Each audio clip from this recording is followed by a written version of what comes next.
વિદ્યાર્થી મિત્રો, ખૂબ સરસ રીતે ગોઠવાઈ ગયા છો, એ માટે અભિનંદન. ફરી પાછા આપણે એકદમ વ્યવસ્થિત બેસી જઈએ. આજનો આપણો કાર્યક્રમ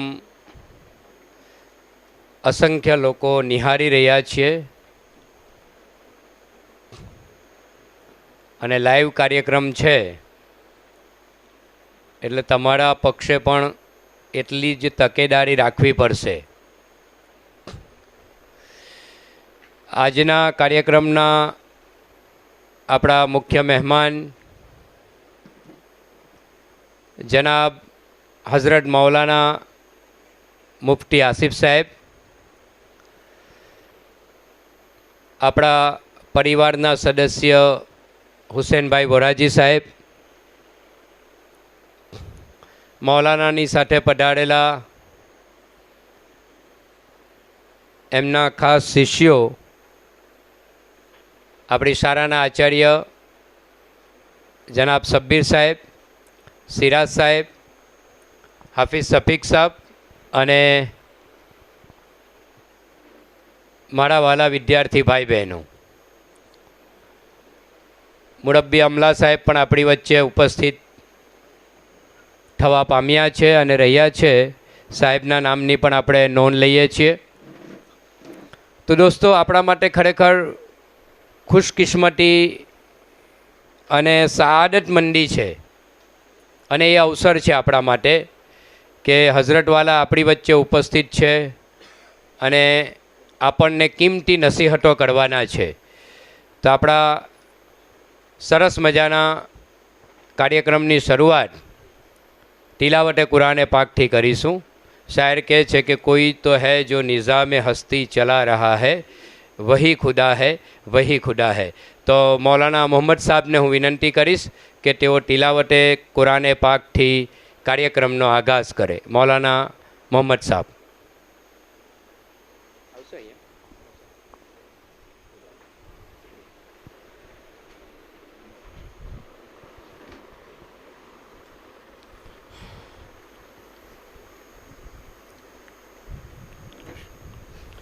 أعوذ بالله من الشيطان الرجيم. بسم الله الرحمن الرحيم. لله ما في السماوات وما في الأرض وإن تبدوا ما في أنفسكم أو تخفوه يحاسبكم به الله فيغفر لمن يشاء ويعذب من يشاء والله على كل شيء قدير. آمن الرسول بما أنزل إليه من ربه والمؤمنون كل آمن بالله وملائكته وكتبه ورسله لا نفرق بين أحد من رسله وقالوا سمعنا وأطعنا غفرانك ربنا وإليك المصير. لا يكلف الله نفسا إلا وسعها لها ما كسبت وعليها ما اكتسبت ربنا لا تؤاخذنا إن نسينا أو أخطأنا ربنا ولا تحمل علينا إصرا كما حملته على الذين من قبلنا ربنا ولا تحملنا ما لا طاقة لنا به واعف عنا واغفر لنا وارحمنا أنت مولانا فانصرنا على القوم الكافرين. صدق الله العظيم.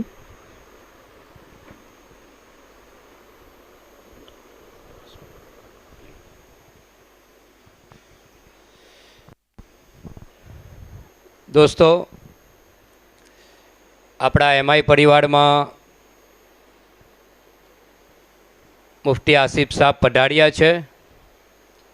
આપણે એમનું શાબ્દિક સ્વાગત કરીએ છીએ. યુટ્યુબના માધ્યમથી તમે જોશો તો યુટ્યુબ પર ઘણી બધી એમની ઇન્સ્પિરેશન વાતો, દીનની વાતો, આધુનિક મસલા મસાઇલની વાતો અને દીને ઇસ્લામ શું છે આ સંદર્ભે એમની ઘણી બધી ક્લિપ, ઘણા બધા વિડીયો યુટ્યુબ પર છે, જેને ઘણા બધા લોકોએ જોયા છે, નિહાળ્યા છે, લાઇક મળી છે. આપણી સઆદતમંદી છે કે હઝરત આપણી વચ્ચે ઉપસ્થિત રહ્યા અને મોટા વરાછાની સાથે હઝરતનો ખાસ લગાવ છે, ખૂબ મોહબ્બત છે મોટા વરાછાના લોકોને હઝરતની સાથે અને હઝરતને મોટા વરાછાના લોકો સાથે. હઝરતના અહેલિયા જે છે એ પણ છેલ્લા ઘણા સમયથી આપણા મુઆશરાની ઇસ્લાહ માટે ખૂબ સારી જદ્દોજહદ કરી રહ્યા છે, ખૂબ સારી નસીહત અને તાલીમ આપી રહ્યા છે. ખરેખર દિલથી આજે હું એમઆઈ પરિવાર તરફથી હઝરત આપનો શુક્રિયા અદા કરું છું કે મોટા વરાછાના વિસ્તારને એની ઇસ્લાહે મુઆશરા માટે તમે જે ફિકરમંદ છો, તમારી દુઆઓ જે અમારી સાથે રહે છે, એના માટે ખરેખર અમે આપને દિલથી શુક્રિયા કહીએ છીએ, આપના દિલથી આભારી છીએ. મુફ્તી હઝરત મૌલાના મુફ્તી આસિફ સાહેબ બોમ્બેવાળા, અલ્લાહ પાકે એમને ખૂબ ઇલ્મ આપ્યો છે, ખૂબ જ જ્ઞાન આપ્યું છે અને લોકો એમને ચાહે છે. એમની લોકપ્રિયતા એટલી બધી છે કે લોકો એમને સર્ચ કરે છે યુટ્યુબના માધ્યમથી.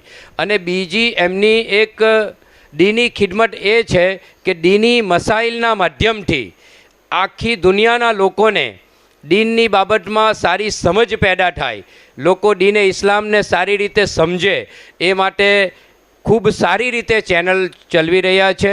એના પણ હજારો વ્યુઅર્સ છે અને એ ચેનલને તમે જોજો, સબસ્ક્રાઈબ પણ કરજો એને અને લોકોને શેર પણ કરજો એવી આપણે આશા રાખીએ છીએ. હવે આપણે આપણી એમઆઈ પરિવારની પરંપરા પ્રમાણે હઝરત મૌલાના મુફ્તી આસિફ સાહેબ બોમ્બેવાળા આપણી વચ્ચે ઉપસ્થિત છે, ત્યારે આપણી પરંપરા પ્રમાણે આપણે શાબ્દિક સ્વાગત કરીએ છીએ અને સાથે સાથે એમનું શાલ ઓઢાડીને અને પુષ્પગુચ્છ અર્પણ કરીને સ્વાગત અને અભિવાદન કરવા માટે હું આ સંસ્થાના ખૂબ જ સક્રિય સભ્ય અને આપણી સંસ્થાના જોઈન્ટ સેક્રેટરી જનાબ હુસેનભાઈ વોરાજી સાહેબને વિનંતી કરીશ કે તેઓ અત્રે ઉપસ્થિત થાય અને હઝરતવાલાનું શાલ ઓઢાડીને અને પુષ્પગુચ્છ અર્પણ કરીને સ્વાગત કરે. આપણે તાળીઓના ગડગડાટથી હઝરતની એને વધાવી લઈએ, હઝરતના આગમનને વધાવી લઈએ. એમને દિલથી ખુશામદીદ કહીએ છીએ, વેલકમ કહીએ છીએ અને સાથે સાથે હઝરતનો આભાર પણ માનીએ છીએ. અને હવે તમારા અને હઝરત વચ્ચે હું વિક્ષેપરૂપ ન બનતા હવે પછીની કાર્યવાહી માટે મારું માઇક જે છે હઝરતવાલાને સુપુર્દ કરું છું. જઝાકલ્લાહ.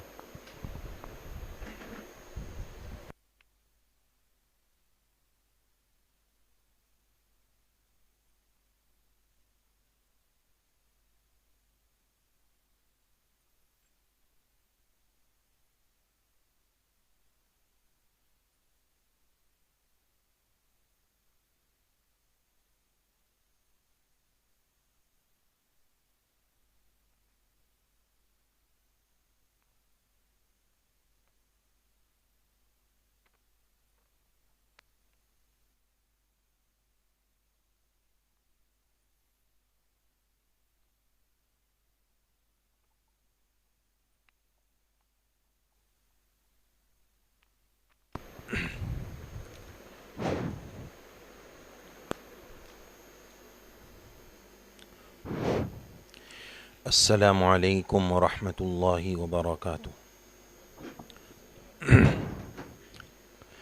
الحمد لله وكفى وسلام على عباده الذين اصطفى. أما بعد، أعوذ بالله السميع العليم من الشيطان الرجيم. بسم الله الرحمن الرحيم.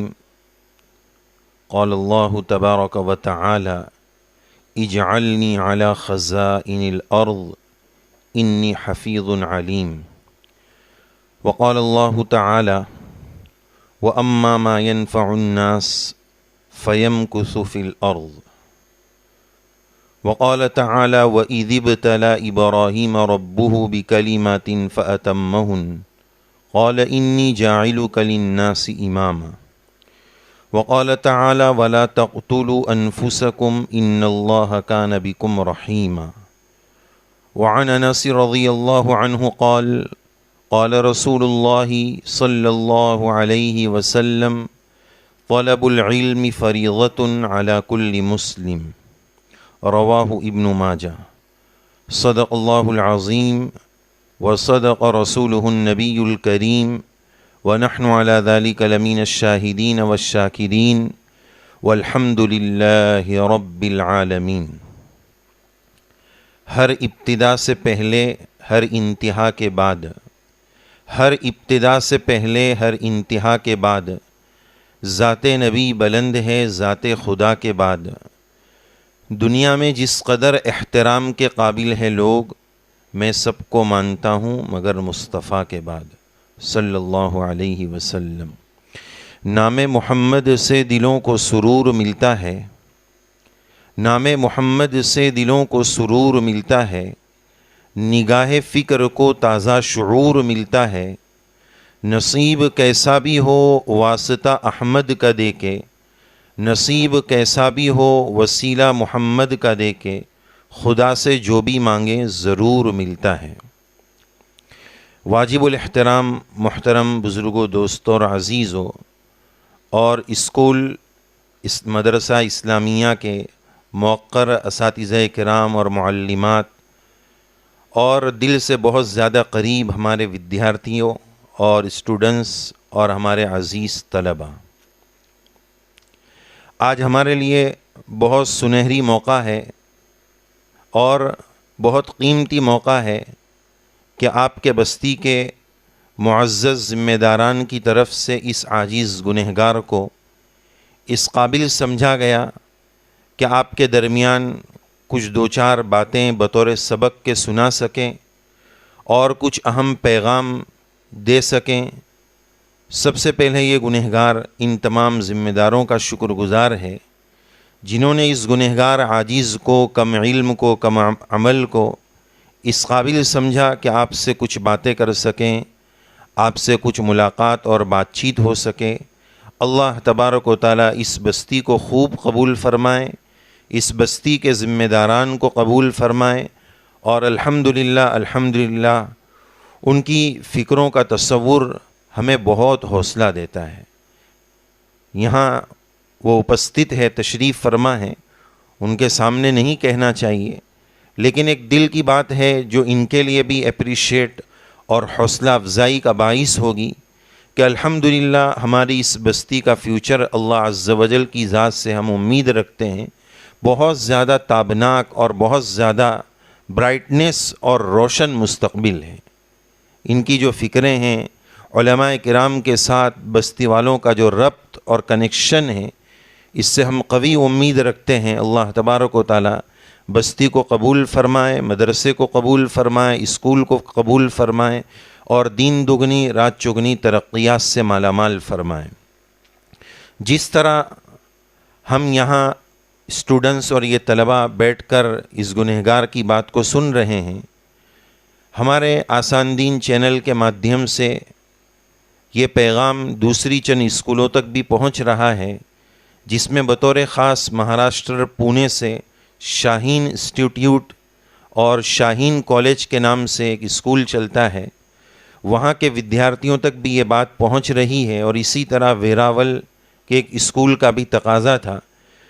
تو الحمدللہ یہ کچھ جگہ باتیں پہنچ رہی ہے جہاں جہاں ہمارے ہر دل عزیز طلباء، ہماری جان سے پیارے، ہمارے ملک کے، ہمارے دیش کے فیوچر اور ہمارے دیش کا مستقبل جہاں جہاں سن رہے ہیں، دل کی گہرائیوں سے ہمارے ان تمام ودیارتھیوں کو السلام علیکم ورحمۃ اللہ وبرکاتہ۔ ہمارے میزبان مکرم حافظ شفیق صاحب اس عاجز گنہگار کو کئی ہفتے سے دعوت دے رہے تھے، اور میں ٹال مٹول کی کوشش کر رہا تھا، اپنے آپ کو اس کا اہل اور قابل نہ سمجھتے ہوئے۔ حافظ صاحب نے الحمدللہ کافی اصرار کیا۔ اس کے بعد کچھ ہمت جھوٹی تو الحمدللہ حافظ صاحب کی طرف سے کوئی ٹاپک بھی طے نہیں تھا کہ آپ کے درمیان کس ٹاپک پر بات کرنی ہے، لیکن پونے کے جو اسٹوڈنٹس اور طلباء ہے وہاں کے خاص ٹیچر ہیں ہمارے دوست جناب بشیر صاحب، انہوں نے خاص ٹاپک پر بات کرنے کی درخواست کی ہے کہ ہمارے ودیارتھی اور اسٹوڈنٹس امتحان اور ایگزام کی تیاری کیسے کریں، تو یہ ان کی طرف سے تقاضا تھا۔ ہماری آج کی یہ نشست اور مجلس اور یہ باتیں دو ٹاپک پر چلے گی۔ پہلا اسپیشلی آپ کے لیے اور سب کے لیے، دوسرا اسپیشلی جو پونا کی طرف سے تقاضا تھا ان کے لیے اور بالعموم سب کے لیے۔ تو یہ دو ٹاپک رہیں گے۔ پہلا یہ کہ اسلامی ماحول میں ماڈرن ایجوکیشن کیسے حاصل کیا جائے، اور بہت ادب کے ساتھ، بہت معذرت کے ساتھ ایک وضاحت یہ ضروری ہے کہ یہ گنہگار کا تعلق ایک مدرسے سے ہے، دارالعلوم سے ہے۔ ہم مدرسے میں پڑھنے پڑھانے والے ہیں، الحمدللہ ہم نے بھی اسکول پڑھا ہے اور ماڈرن ایجوکیشن بھی جتنا ہو سکا حاصل کرنے کی کوشش کی ہے، اور اس کی افادیت اور اس کے فائدے کا کوئی انکار کر ہی نہیں سکتا ہے۔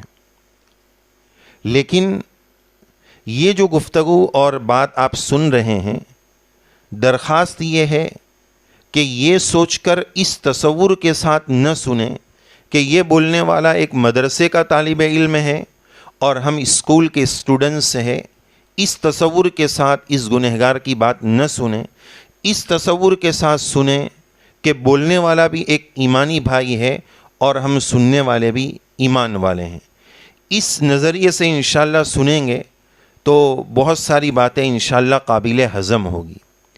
اس معمولی سے انجیکشن سے آپ سمجھ گئے ہوں گے کہ شاید آگے کچھ کڑوے ڈوز بھی ہوں گے۔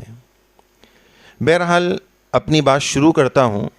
سب سے پہلی بات پہلے ٹاپک کی کہ ہم جب اسکول میں آئیں یا کسی بھی جگہ جائیں، کوئی بھی کام کریں، تو ایمان اور اسلام اور شریعت کا تقاضا نیت کا ہے کہ آپ کی نیت کیا ہے، آپ کیوں اسکول میں آئے، آپ کیوں پڑھ رہے ہیں، مدرسے میں پڑھ رہے ہیں، اسکول میں پڑھ رہے ہیں، جہاں بھی پڑھ رہے ہیں اور جو بھی کام کر رہے ہیں، آپ ایک ٹارگٹ متعین کریں، آپ ایک نیت متعین کریں کہ ہم کیوں پڑھ رہے ہیں۔ دیکھو، ایک ہوتا ہے حسن نیت یعنی اچھی نیت کرنا، اور ایک ہوتا ہے بے نیتی یعنی کوئی نیت نہ کرنا، اور نمبر تیسری بات یہ ہے کہ کوئی بری نیت کر لینا۔ سمجھ رہے ہیں؟ یہ تین باتیں ہیں۔ ایک ہے کوئی نیت نہ کرنا، بھائی آپ کیوں پڑھ رہے ہیں، کچھ پتہ نہیں کیوں پڑھ رہے ہیں، بس امی ابا نے، پیرنٹس نے ایڈمیشن کیا ہے، بس ہم پڑھ رہے ہیں، کوئی ٹارگٹ نہیں ہے، کوئی ہدف، کوئی منزل مقصود نہیں، تو یہ ہوئی بے نیتی۔ اور بری نیت یہ کہ بھائی بس پیسہ کمائیں گے، دنیا گھومیں گے، فلاں کریں گے۔ اور ایک ہے اچھی نیت کہ بھائی قوم کی خدمت کریں گے۔ اللہ عز و جل نے قرآن مجید میں ارشاد فرمایا، جو لوگوں کے لیے نفع پہنچانے والا شخص ہوتا ہے، اللہ تعالیٰ اس کو روئے زمین میں جمع دیتے ہیں، زمین کی حکومت اور زمین کی چابیاں اللہ تعالیٰ اس کو عنایت فرماتے ہیں۔ تو قوم کی سیوا اور انسانیت کی خدمت، یہ ہمارا جذبہ، اگر ہم یہ نیت اور ان عزائم اور ارادوں کے ساتھ پڑھتے ہیں تو ہمارا یہ پڑھنا بہت زیادہ عبادت کا ذریعہ بن جائے گا۔ اسی وجہ سے تو قرآن مجید کی سب سے پہلی آیت اقرأ بسم ربک الذی خلق، پڑھیے۔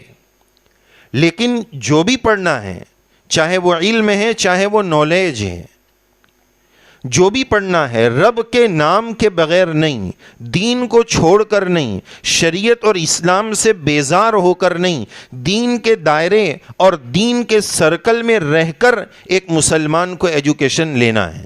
ماڈرن ایجوکیشن اس بات کا تقاضا نہیں ہے، یہ کوئی آگ پانی نہیں ہے کہ دونوں جمع نہیں ہو سکتے ہیں، دونوں کو ہمیں جمع کرنا ہے۔ تو بہرحال سب سے پہلا پیغام کہ ہم طلباء، ہم ودیارتی، ہم اسٹوڈنٹس اپنی اپنی نیتوں کو متعین کرے کہ مجھے بننا کیا ہے اور مجھے فیوچر میں کرنا کیا ہے، کس نیت سے میں یہاں پڑھ رہا ہوں. یہ ایک پیغام ہوا. دوسری بات، حدیث شریف آپ کی خدمت میں تلاوت کی گئی، ابن ماجہ شریف میں روایت موجود ہے. رسول اللہ صلی اللہ علیہ وسلم کے ارشاد عالی کا خلاصہ ہے، طلب العلم فریضۃ علی کل مسلم، ہر مسلمان پر علم کا طلب کرنا فرض ہے. اب سوال یہ ہے کہ کیا ہر مسلمان کو عالم صاحب، مولانا صاحب، عالمہ صاحبہ بننا ضروری ہے؟ نہیں. یہاں علم سے کیا مراد ہے، کس چیز کی طلب فرض ہے؟ ہر مسلمان پر 3 باتوں کا علم ضروری ہے. نمبر 1، بحیثیت مسلمان اس پر کیا کیا چیزیں فرضیات ہے، فرائض کیا کیا ہے. نمبر 2، ممنوعات یعنی کن چیزوں سے اسلام نے، شریعت نے منع کیا ہے. نمبر 3، بحیثیت مسلمان لوگوں کے میرے اوپر کیا حقوق ہے، مجھے ان حقوق کو ادا کرنا ہے. یہ 3 باتیں ہر مسلمان کو جاننا ضروری ہے. اتنی مقدار کا علم ضروری ہے. اسی طرح وہ علم جاننا بھی ضروری ہے کہ مثال کے طور پر ایک عام انسان کپڑے کی شاپ چلاتے ہیں، تو یہاں پر کپڑے کی ڈیلنگ کے مارکیٹ میں جتنے طریقے چل رہے ہیں اس کا شرعی حکم کیا ہے، اس طرح بیچنا، لے بیچ کرنا جائز ہے یا ناجائز ہے، اس کا علم ہونا ضروری ہے. چاہے تو مفتی صاحب سے، علماء سے معلوم کریں، لیکن اس کا علم ایک کپڑے کی شاپ والے کو ضروری ہے. یہ نہیں کہ یہ مفتی صاحب جانے ہیں. مارکیٹ میں بس اتنا جان لینا کافی نہیں ہے کہ بھائی کپڑا بیچنا جائز ہے، اتنا جان لینا کافی نہیں ہے. آج مارکیٹ میں کپڑے کی ڈیلنگ اور بیچنے کے 100 طریقے چل رہے ہیں، جس میں سے 90% تقریباً غلط ہے، جس میں سود اور بیاج اور انٹرسٹ ملا ہوا ہے. تو کون سا غلط ہے، کون سا صحیح ہے، یہ کپڑے کے ویپاری کو معلوم ہونا یہ ضروری ہے. تیسری بات ہم یہ عرض کریں گے کہ ایک ہوتا ہے علم اور ایک ہوتا ہے نالج. چاہے اسکول کا ودیارتی اور اسٹوڈنٹ ہو، طالبہ اور یا طالب علم ہو یا مدرسے کا، اگر وہ صحیح معنی میں علم لینا چاہتا ہے تو ادب کے بغیر کوئی علم لے نہیں سکتا ہے. اللہ تبارک و تعالیٰ نے اس دنیا میں جس کو بھی چمکایا ہے ادب کی برکت ہی سے چمکایا ہے. ادب کے بغیر، رسپیکٹ کے بغیر، احترام کے بغیر، ایک دوسرے کی عزت، ماں باپ کی عزت، اسٹوڈنٹس پر لازم ہے کہ اپنے اساتذہ کرام کی عزت کریں، ان کا احترام کریں. آج بہت بے دردی کے ساتھ دیکھا جاتا ہے کہ جیسے جیسے زمانہ گزرتا جا رہا ہے ہمارے بچوں میں وہ رسپیکٹ کا جذبہ، وہ اکرام کا جذبہ، وہ احترام کا جذبہ ختم ہوتے جا رہا ہے. استاد تو دور کی بات، اپنے پیرنٹس اور ماں باپ کی خدمت اور اطاعت اور ان کی بات ماننے کا، ان کا ادب کرنے کا جذبہ بھی ہمارے بچوں سے ختم ہوتا جا رہا ہے. یہ چیز ہمارے اندر کہاں سے آ رہی ہے؟ اس کو ختم کرنے کی ضرورت ہے، اس پر غور کرنے کی ضرورت ہے. ادب ہی سے انسان انسان ہے، ادب جو نہ سیکھے وہ حیوان ہے. یہاں رہ کر ہمیں ادب سیکھنے کی ضرورت ہے. مینرز کیا ہے، آداب کیا ہے. مینرز اور آداب نہیں آئیں گے، ہم بڑی سے بڑی ڈگری لے سکتے ہیں لیکن صحیح معنی میں انسان نہیں بن سکتے. ہمیں چاہیے ہماری نیت اور ہمارا ٹارگٹ یہ ہو کہ پہلے ہم سب کو انسان بننا ہے، پھر مومن بننا ہے، پھر ڈاکٹر صاحب بنو، انجینئر صاحب بنو، مفتی صاحب بنو یا قاری صاحب بنو. اللہ تعالیٰ سے ہمیں یہ مانگنا ہے، یا اللہ پہلے آپ ہمیں اچھا سچا پکا انسان بنا دیجئے. وہ انسان جس کے دل میں کوئی کھوٹ نہ ہو، وہ ساری انسانیت کا ہمدرد ہو. رسول اللہ صلی اللہ علیہ وسلم سے بڑھ کر اس دنیا میں انسانیت کا کوئی ہمدرد نہیں. محسن انسانیت، میرے سرکار کی شان کیا ہے؟ محسن انسانیت. آپ نے ساری انسانیت پر احسان، رحم اور کرم کیا ہے. اگر ہم سرکار کے امتی ہیں، رسول اللہ صلی اللہ علیہ وسلم کے امتی ہونے کا دعویٰ کرتے ہیں، تو ضرورت ہے اس بات کی کہ ہمارے اندر بھی قوم کا درد آئے، انسانیت کا درد آئے. یہ مذہب کی تقسیمیں جو بنا رکھی ہے اس تک اپنی ہمدردی کو محدود نہیں رکھنا ہے. رسول اللہ صلی اللہ علیہ وسلم کی تعلیمات یہ بتا رہی ہے اپنی ہمدردی کے دائرے کو وسیع کرنا ہے, اس کے سرکل کو چوڑا اور پھیلانے کی ضرورت ہے. ایک مرتبہ رسول اللہ صلی اللہ علیہ وسلم تشریف فرما تھے, ایک جنازہ گزرا تو کسی صحابی نے عرض کیا کہ یا رسول اللہ وہ تو یہودی کا جنازہ جا رہا ہے. آپ کھڑے ہو گئے رسپیکٹ میں, اکرام میں, وہ تو یہودی ہے. سرکار کو علم تھا کہ وہ یہودی ہے, لیکن نبی کریم علیہ الصلاۃ والسلام نے بڑا پیارا جواب دیا کہ کیا وہ کوئی مانوتا اور انسان نہیں ہے؟ وہ بھی تو ایک ذات ہے نا. کیا وہ کوئی ذات نہیں ہے؟ کیا وہ کوئی انسان نہیں ہے؟ وہ بھی تو دنیا سے گئے ہیں. تو ہمیں اپنے اسکول میں رہ کر, اپنے ماحول میں رہ کر ادب کو سیکھنا ہے, انسانیت کے درد کو سیکھنا ہے.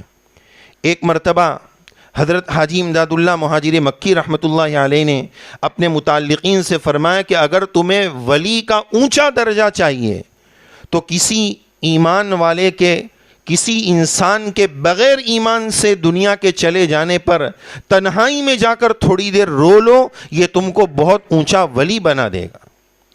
تو کہنے کا خلاصہ یہ ہے کہ انسانیت کا درد, ہمدردی ہمارے اندر ہونی چاہیے. جب عام انسانوں کا اتنا درد ہے تو ہمارے ماں باپ اس دنیا میں ہمارے کتنے بڑے محسن ہیں. دوسرے درجے کے ماں باپ, والد ہمارے استاذ اور ٹیچر ہیں, آج ان کا اکرام کیوں ختم ہوتے جا رہا ہے؟ بات یہاں سے چلی تھی کہ ادب ضروری ہے. علم اور نالج, جن سے ہم علم لے رہے ہیں ان کا جتنا ادب ہوگا اتنا علم کی نورانیت ملے گی. اس کو فیض کہا جا سکتا ہے, اس کو علم کہا جا سکتا ہے. اگر وہ بات نہیں ہے تو پھر یاد رکھو وہ صرف نالج ہے, وہ صرف معلومات ہے, وہ آپ کو اونچا نہیں اٹھائے گی. اونچا جو اٹھاتی ہے وہ ادب اٹھاتا ہے. اور دو لفظ سمجھو, ایک ہے قابل ہونا اور ایک ہے مقبول ہونا. چونکہ بات یہاں لمبی ہو جائیں گے, میرے پاس کافی پوائنٹس ہیں, مجھے ان پر بات کرنی ہے. ایک ہے قابل ہونا, ایک ہے مقبول ہونا. اس کو شارٹ میں یوں سمجھیں کہ قابل ہونے کا مطلب کہ ہمارے اندر کوئی آرٹ ہو, کوئی گن ہو, کوئی ہنر ہو, اس کو کہیں گے کہ یہ بہت قابل ہے. اللہ تعالیٰ سے دعا یہ کرو میرے بچوں کہ اللہ ہمیں قابل بھی بنائے اور اللہ ہمیں مقبول بھی بنائے. تو قابل ہونے کا مطلب سمجھ گئے؟ مقبول ہونے کا مطلب یہ ہے کہ اللہ تعالیٰ میرے اس آرٹ کو اور اس آرٹ کی وجہ سے میں جو قوم کی سیوا اور خدمت کر رہا ہوں وہ میرے رب کی بارگاہ میں قبول ہو جائے. اگر آرٹ ہے, آپ بڑے ماہر فن ہیں, لیکن آپ قوم کی سیوا نہیں کر رہے ہیں, آپ کی نیت اچھی نہیں, تو پھر آپ اللہ کے نزدیک مقبول نہیں. اس کی ایک مثال تھی, وقت کی کمی کی وجہ سے میں اس کو چھوڑ رہا ہوں. بس دعا یہ کریں کہ یا اللہ ہمیں نالج نہیں, علم کا نور چاہیے. کیا دعا کرو گے بچوں؟ یا اللہ ہمیں علم کا نور دیجیے, اور اس کے ساتھ ساتھ اللہ تعالیٰ ہمیں قابل بھی بنائیے, اللہ جی ہمیں مقبول بھی بنائیے. یہ پیارے بچوں اللہ تعالیٰ سے آپ دعا کرو. اور ادب کے تعلق سے ایک بات سمجھیے کہ ادب میں 3 چیزیں ہیں. نمبر 1 اطاعت, یعنی بات ماننا, آرگیومنٹ نہیں کرنا. نہیں ٹیچر ایسا نہیں ہے, استاد جی ایسا نہیں ہے. ہمارے بچے بہت زیادہ آرگیومنٹ کرتے ہیں. بہت ساری جگہوں پر ہم نے لاک ڈاؤن کے زمانے میں دیکھا, آن لائن تعلیم چل رہی ہے, ٹیچر نے, استاد نے اگر 1-2 منٹ اوپر پڑھا دیا تو اسٹوڈنٹ سامنے سے بولتے ہیں سر ٹائم از اوور. یہ کتنی بڑی بے ادبی ہے. ہمارے وہ سر فالتو بیٹھے ہیں کیا؟ وہ ہمارے اوپر رحم کرتے ہوئے اپنے کچھ ٹائم زیادہ دے رہے ہیں. ہماری سعادت کی بات ہے کہ صحیح معنی میں یہی استاد ہیں. ان کو جو سیلری مل رہی ہے اس کا ٹائم تو 2 منٹ پہلے پورا ہو گیا ہے, پھر بھی اگر وہ 1-2 منٹ ایکسٹرا لے رہے ہیں, میں 1-2 گھنٹے کی بات نہیں کر رہا ہوں, 1-2 منٹ 5 منٹ کہ بھائی ٹاپک پورا ہو جائے اس کے لیے, تو ہم نے سنا اپنے کانوں سے کہ ودیارتھی بول رہا ہے sir time is over, time ختم ہو گیا. تو یہ کتنی بڑی گستاخی ہے. اس ٹیچر کے دل پر کیا چوٹ پڑے گی کہ یہ کیسی قوم ہو گئی. ہمارے پاس تو اتنی مثالیں نہیں ہیں, آپ ہم سے زیادہ جانتے ہیں کہ آج کل بے ادبی کا دائرہ کتنا وسیع ہو گیا ہے, آپ خوب جانتے ہیں. اپنے ماں باپ کی عزت کرو، رسپیکٹ کرو، اکرام کرو، اور بطور خاص اپنے اساتذہ کرام. تو ایک ہے اطاعت، دوسری ہے محبت. جس سے علم لے رہے ہو اس سے جب تک محبت نہیں ہوگی، تعلق نہیں ہوگا، تب تک صحیح معنی میں علم کا نور نہیں ملے گا. علم کا نور چاہیے، اپنے استاد سے محبت کرو. محبت میں ہوتا ہے فرق مراتب، یعنی 19-20 ہوتا ہے، کسی سے زیادہ کسی سے کم. لیکن جس سے علم لے رہے ہو اگر اس سے محبت نہیں ہوگی، علم کا نور نہیں ملے گا. تیسری بات، جتنا ہو سکے میں ان کی خدمت کروں. دیکھو خدمت اور اطاعت پر کیا ملتا ہے. بخاری شریف کا ایک واقعہ ہے، بخاری شریف میں واقعہ موجود ہے. ایک صحابی رضی اللہ عنہ ہے جن کا نام حضرت عبداللہ ابن عباس رضی اللہ عنہما.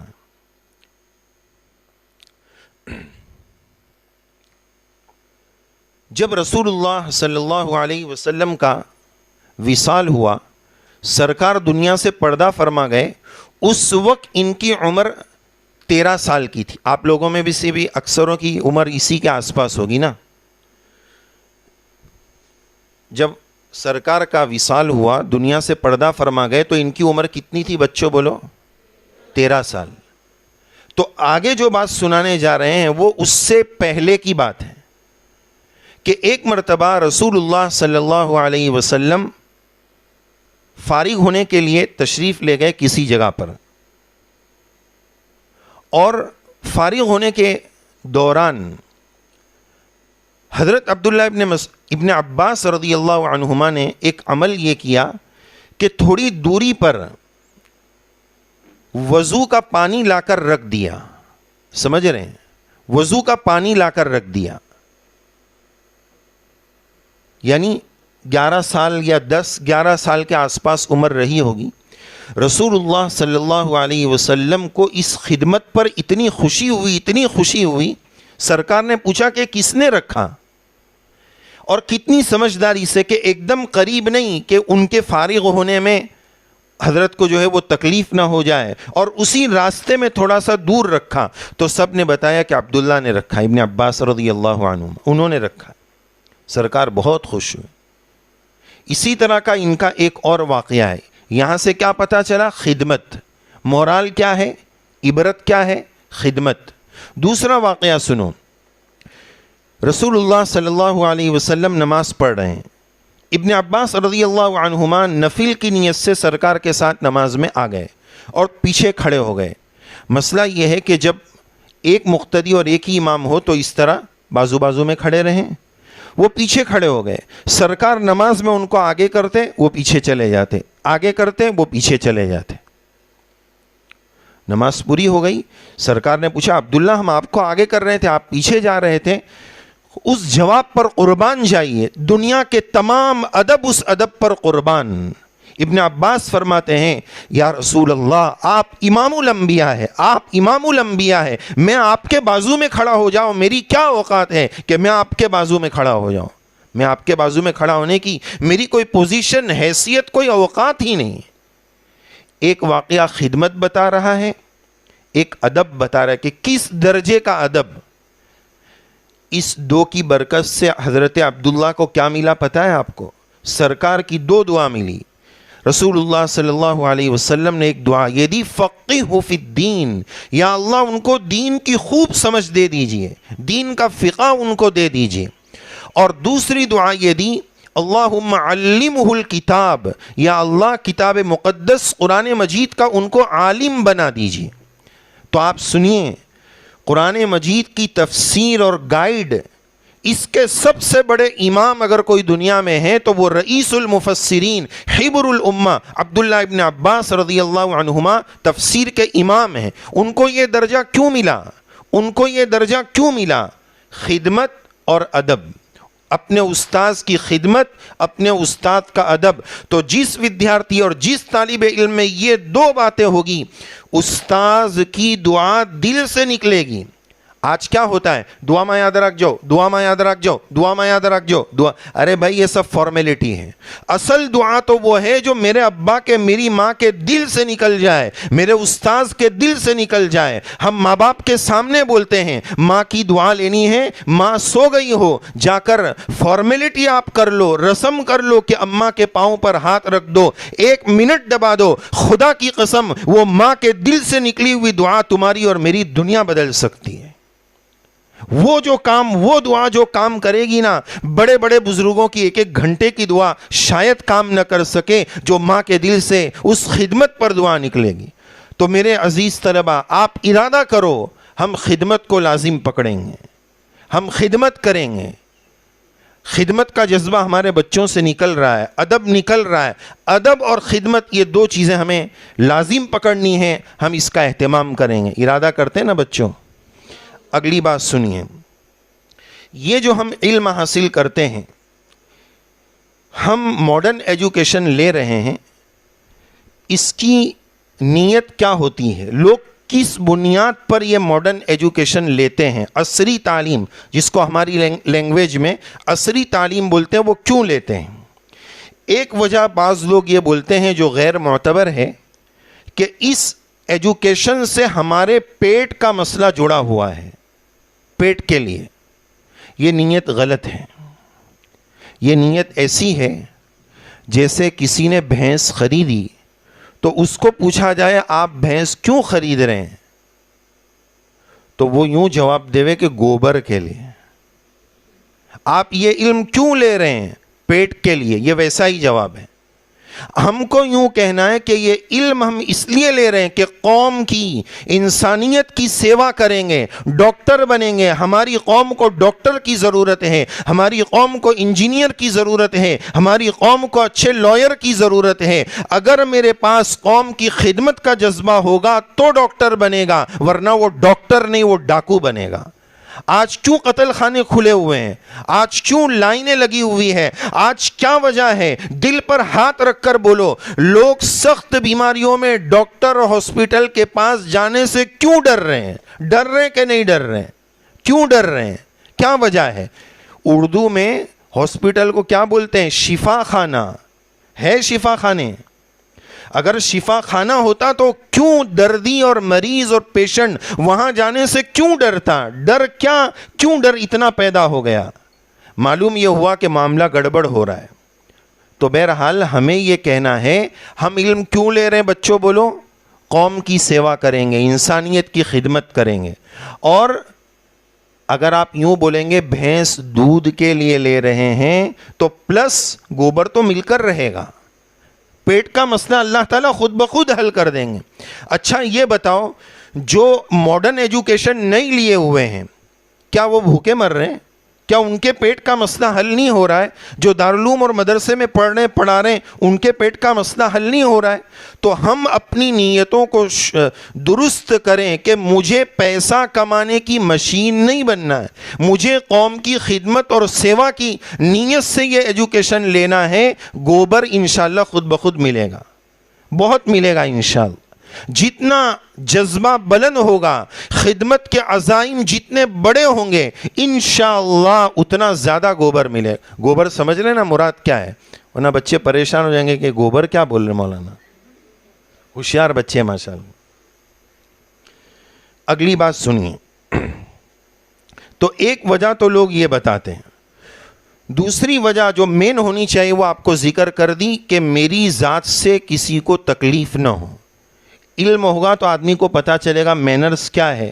میری ذات سے دوسرے کو تکلیف نہ ہو، اور اس سے آگے بڑھ کر میری ذات سے دوسرے کو فائدہ ہو. کم سے کم درجہ کیا ہے؟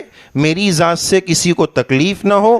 لاسٹ اور بڑا درجہ یہ ہے کہ میری ذات سے دوسروں کو فائدہ ہو. یہ نیت کرتے ہو پیارے بچوں؟ یہ نیت کرو. اس کے ساتھ ساتھ تیسری وجہ، اس ایجوکیشن کو لینے کی تیسری وجہ، ایک تو قوم کی سیوا ہو گئی. تیسری وجہ یہ ہے کہ دنیا کی جو چابی ہے، دنیا کے نظام کو چلانے اور حکومت چلانے کی جو چابی ہے، اس کا تعلق اللہ تعالیٰ نے اس ماڈرن ایجوکیشن سے جوڑ رکھا ہے. چابی کس کو ملتی ہے؟ قرآن مجید کی آیت آپ کے سامنے تلاوت کی، جو سورہ یوسف کی آیت کا ٹکڑا ہے. حضرت یوسف علیہ السلام نے اپنی لیاقت و صلاحیت اور قابلیت اور یوگیتا کی بنیاد پر یہ فرمایا کہ اجعلنی علی خزائن الارض، مجھے منسٹر آف فائننس بنا دیجئے، مجھے منسٹر بننا ہے. وہ قابلیت تھی، کوئی تھا نہیں دوسرا. اور کیوں بنائیے؟ میرے اندر مجھے چابی دے دیجئے حکومت کی. کیوں؟ میرے اندر 2 گن ہیں، 2 وصف ہے. انی حفیظ علیم، میرے پاس علم ہے، میں جانتا ہوں مسئلے کو کیسے ہینڈل کرنا ہے، قوم کی سیوا کیسے کرنا ہے، جو 14 سال کا اناج ہے اس کو کیسے ڈسٹریبیوٹ کرنا ہے، اس کو کیسے تقسیم کرنا ہے، میں اس کو جانتا ہوں. مسئلے کا علم بھی ہے اور قوم کی خدمت کا جذبہ بھی ہے. دوسری بات، حفیظ، ایک بہت بڑی تعداد دنیا میں اس وقت منسٹران کی ایسی آپ کو مل جائے گی کہ علم بہت ہے، حکومت چلانے کے گن بہت ہے، لیکن انصاف نہیں، حفاظت کا جذبہ نہیں، میری جیب کیسے بھر جائے، بس یہ مسئلہ ہے. اس پر ایک لطیفہ سن لیں. ایک مرتبہ الیکشن کا موقع آیا تو ایک کینڈیڈیٹ اپنے پرچار کے لیے نکلا. وہ گاڑی میں سے ایسے ایسے کرتے نا، دیکھا ہے بچوں آپ نے؟ وہ ایسے ایسے کر رہا تھا. تو قوم کو، لوگوں کو اس نے کہا کہ یہ مرتبہ مجھے جیتا دو، تمہارے سب کام کر دوں گا. تو سب نے بولے بھائی تم تو ہر وقت یہ بولتے ہو، پچھلے 3-4 مرتبہ سے ایسی بات کر رہے ہو، کب تک یہ بات رہے گی؟ بولے یہ مرتبہ ہماری لینگویج میں چوکس، یہ مرتبہ چوکس، پکا، ڈن، فائنلی ڈن. کیوں یہ مرتبہ ایسا؟ بولے پہلی مرتبہ جب میری وجیتا ہوئی تو میں نے اپنا جیب بھر لیا، دوسری مرتبہ ہوئی تو گھر والوں کا بھر لیا، 3rd ٹائم میں رشتہ دار اور دوستوں کا بھر لیا، ابھی کوئی بچا نہیں، 4تھا نمبر آپ ہی کا ہے، اس لیے فائنلی چوکس، یہ مرتبہ آپ کا کام ہو جائے گا. تو یہ المیہ ہے، انی حفیظ علیم، علم ہونا چاہیے، چابی کے لیے علم ہونا چاہیے. اور نمبر 2، حفاظت، امانت، انصاف کا جذبہ ہونا چاہیے. تو یوسف علیہ السلام کو یہ چابی اس بنیاد پر ملی ہے. آج بہت سارے لوگ یہ پوچھتے ہیں، ذہنوں میں سوال آتا ہے کہ ہمارے پاس حکومت کی چابیاں کیوں نہیں ہیں، حکومت کی لگام مسلمانوں کے پاس کیوں نہیں ہے؟ اس قوم کو خدا کبھی نہیں دے سکتا جس کے پاس علم نہ ہو، امانت نہ ہو، انصاف نہ ہو. اور ان قوموں سے بھی عنقریب وہ چابیاں چھین لی جائے گی. اللہ کے وعدے پر ہمارا یقین ہے، انی حفیظ علیم. جن کے پاس علم نہیں ہوگا یا حفاظت نہیں ہوگی، امانت نہیں ہوگی، انصاف نہیں ہوگا، ان سے چابی اللہ لے کر رہے گا. یہ اللہ کا وعدہ ہے. اور دنیا کے نظام کی چابی اس علم سے کیوں ملتی ہے؟ دیکھو، زمین جو ہے وہ خزانے کی جگہ ہے. پیٹرول دنیا میں کہاں ہے؟ ہم کو اس کا سیٹلائٹ بتاتا ہے کہ یہاں ہے. یہ ایجوکیشن ہے. تو پیٹرول کہاں ہے؟ مال کہاں ہے زمین میں؟ نمبر 1. اس کو نکالنا کیسے ہے؟ نمبر 2. نکالنے کے بعد اس کو فلٹر کیسے کرنا ہے؟ یہ تینوں باتیں ماڈرن ایجوکیشن سے جڑی ہوئی ہے. جس کے پاس یہ زیادہ ہوگا اللہ چابی اس کو دے دیں گے. ہماری قوم کے پاس یہ صلاحیت نہیں ہے، اس لیے چابی ہمیں مل نہیں پا رہی ہے.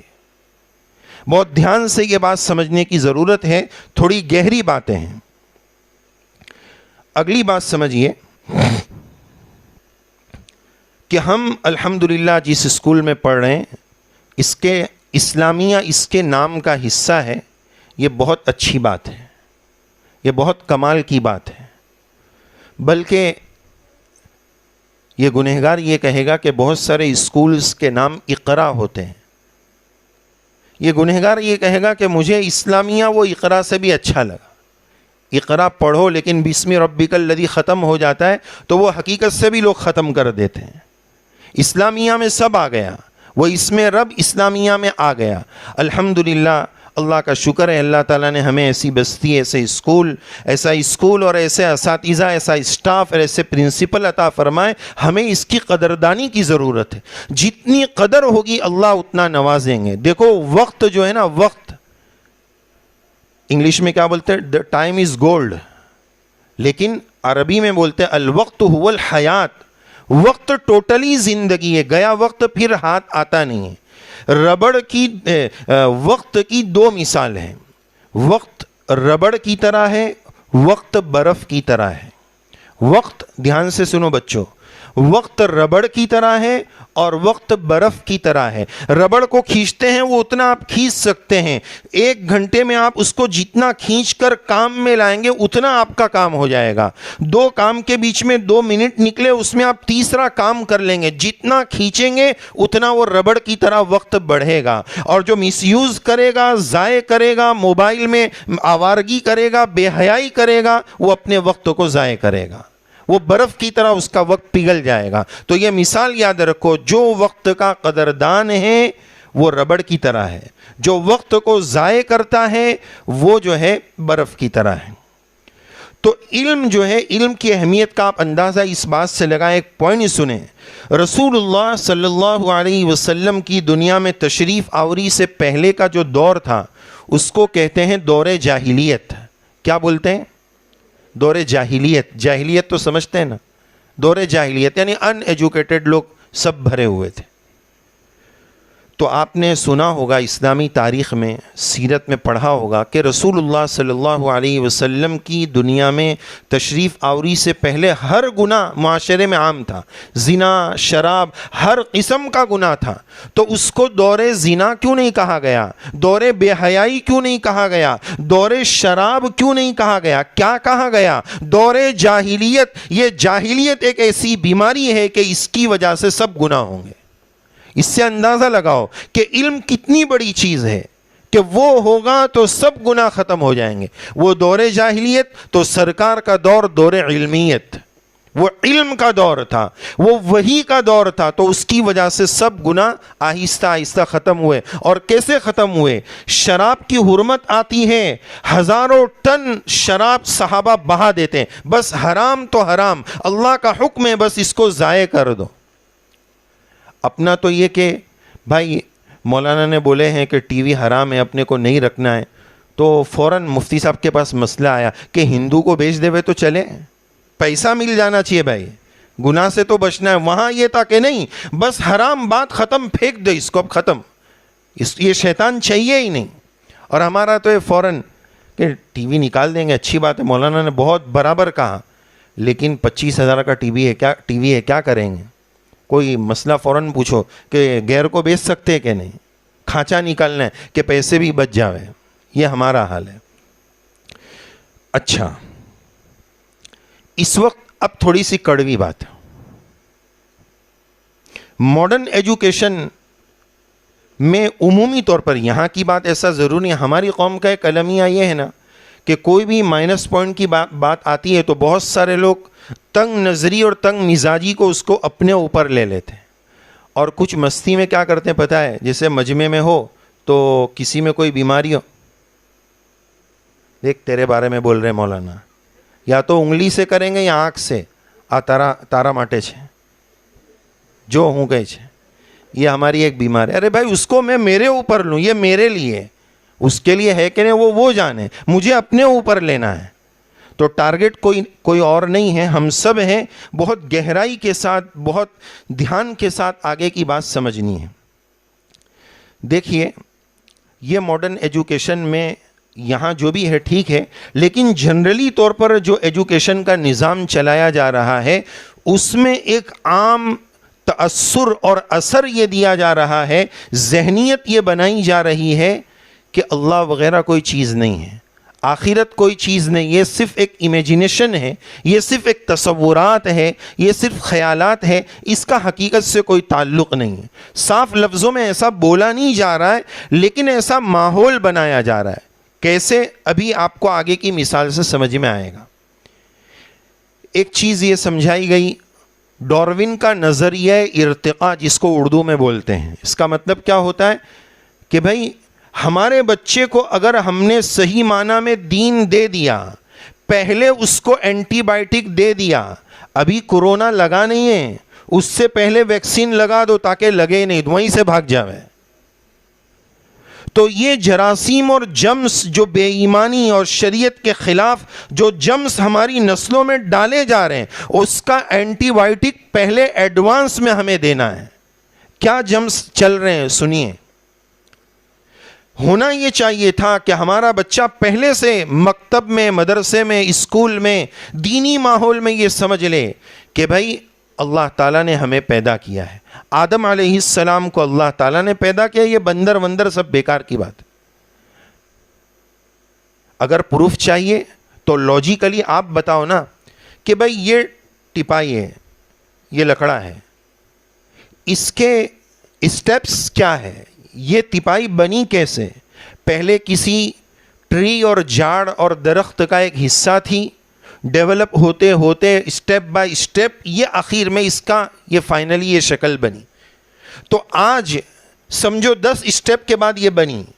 تو آج وہ درخت بھی ہے، درخت کی لکڑی بھی ہے، وہ مشین بھی ہے، ٹوٹلی 10 اسٹیپ سب کے سب موجود ہیں. تو وہ بندر سے جو انسان بنتے گیا، بیچ کے جو اسٹیپ ہے وہ کہاں چلے گئے؟ وہ کہاں چلے گئے؟ معلوم ہوا یہ بیکار کی بات ہے.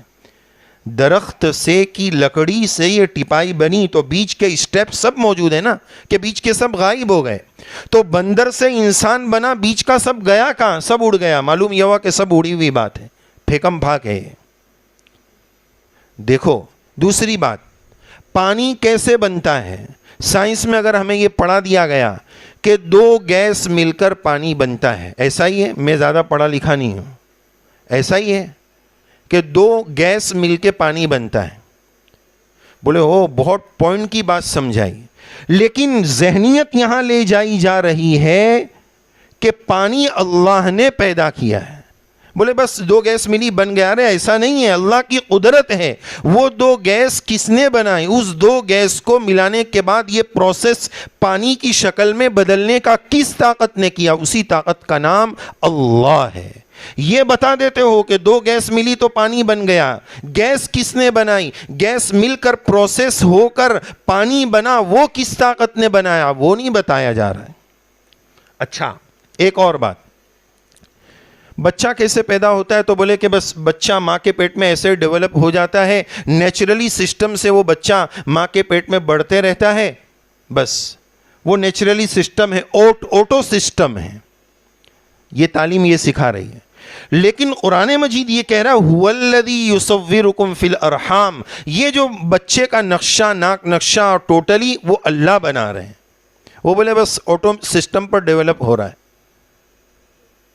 اچھا اگر یہی بات ہے تو ہم ڈاکٹر صاحب، ڈینٹسٹ صاحب سے ایک بات پوچھتے ہیں کہ ایسے ہی ڈیولپ ہو رہا ہے تو totally parts of body develop ہو رہے ہیں تو دانت ڈیولپ کیوں نہیں ہوا؟ وہ کون سی طاقت ہے جو سب کو بڑھا رہی ہے؟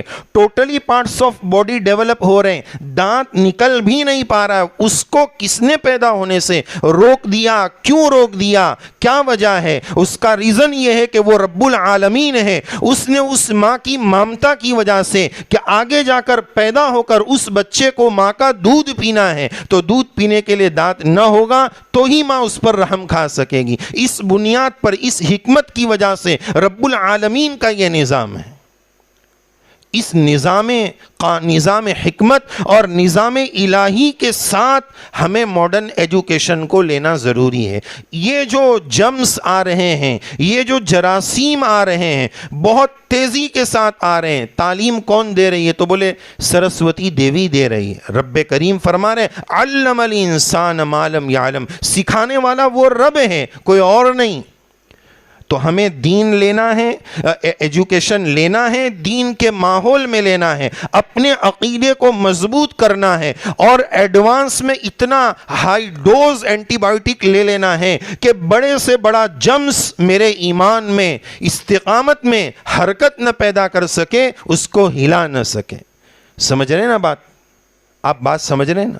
تھوڑا ساتھ دیجیے گا، توجہ دیجیے گا. مجھے ایسا محسوس ہونا چاہیے کہ آپ بات سمجھ رہے ہیں. دیکھیں کوئی بھی مجلس ہو تو جو بڑے بچے ہیں ان کو آگے بیٹھنا چاہیے, چھوٹوں کو پیچھے بیٹھنا چاہیے, اس لیے کہ کبھی کبھار چھوٹے ہوتے ہیں ان کو جلدی نیند آ جاتی ہے, اور کبھی ایسا رہتا ہے کہ بولر باؤنسر بال پھینکتا ہے تو اونچی ہائٹ والا رہتا ہے تو وہ ہک کٹ مار دیتا ہے, نیچے ہائٹ والا ہے جو تو وہ پھر وائڈ بال چلی جائے گی. سمجھ رہے ہیں؟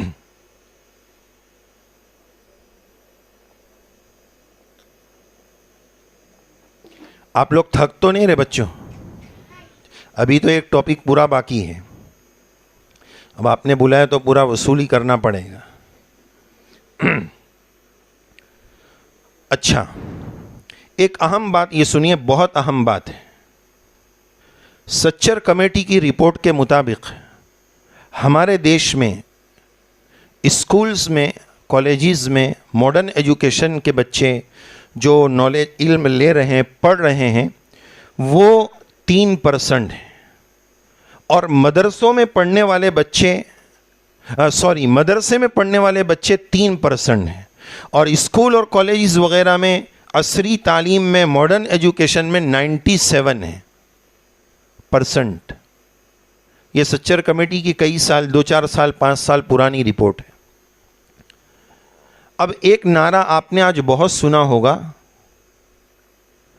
کہ جو مولانا فارغ ہو جائے, مدرسے سے عالم بن جائے, ان کو یہ بھی پڑھنا چاہیے, ان کو ڈاکٹر بھی بننا چاہیے, ان کو یہ بھی بننا چاہیے.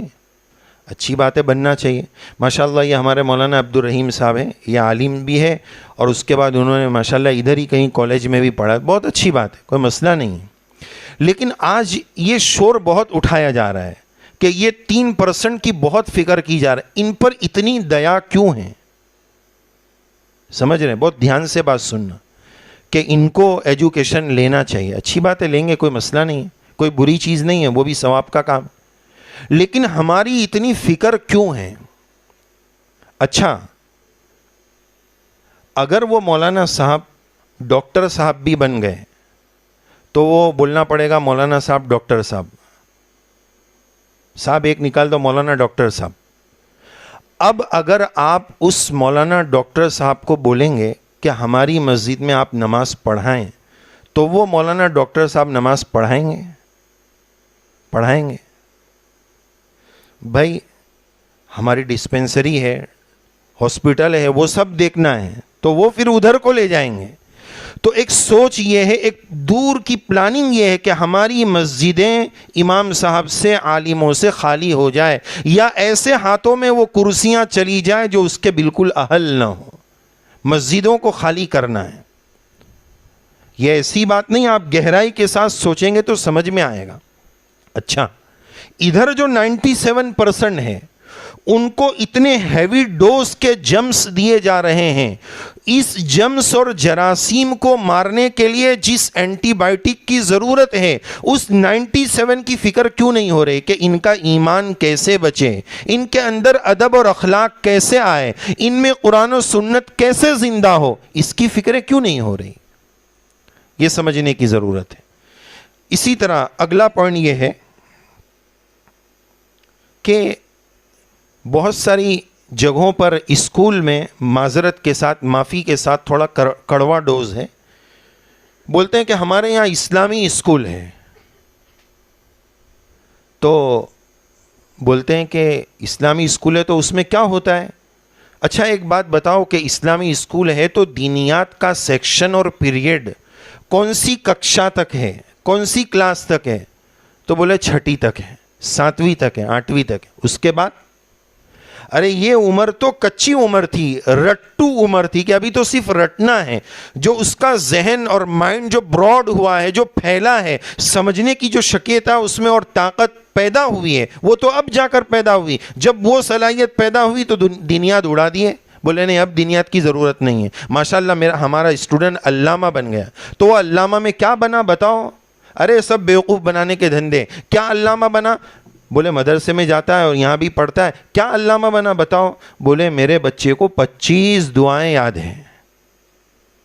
کتنی دعا؟ 25 دعا. دودھ پینے کی، کھانا کھانے کی، کھانے کے بعد کی، سونے کی، اٹھنے کی، جاگنے کی، سب یاد ہے. 25 دعائیں یاد ہے. ذرا دل پر ہاتھ رکھ کر یہ بات بتائیں کہ جس اسپیڈ کے ساتھ ہائی ڈوز جمز آ رہے ہیں، اس جمز کا یہ 25 دعائیں جو ہے اینٹی بائیوٹک بنے گی؟ اس سے کام ہو جائے گا کہ دعائیں یاد کرا دی اور وہ گھر پہ جا کے بچہ دعا سناتا ہے. بیچارے پیرنٹس بھی سیدھے سادھے بھولے بھالے، او ماشاءاللہ فرفر دعا سنا رہا میرا بیٹا، دیکھو 5 دعا بول دیا. بلکہ رشتہ ہوتا ہے تو بہت ساری بچیوں کے بارے میں بولتے ہیں ہماری بچی تو عربی پڑھی ہوئی ہے، تو وہ سامنے والا سمجھتا ہے کہ عالمہ ہے.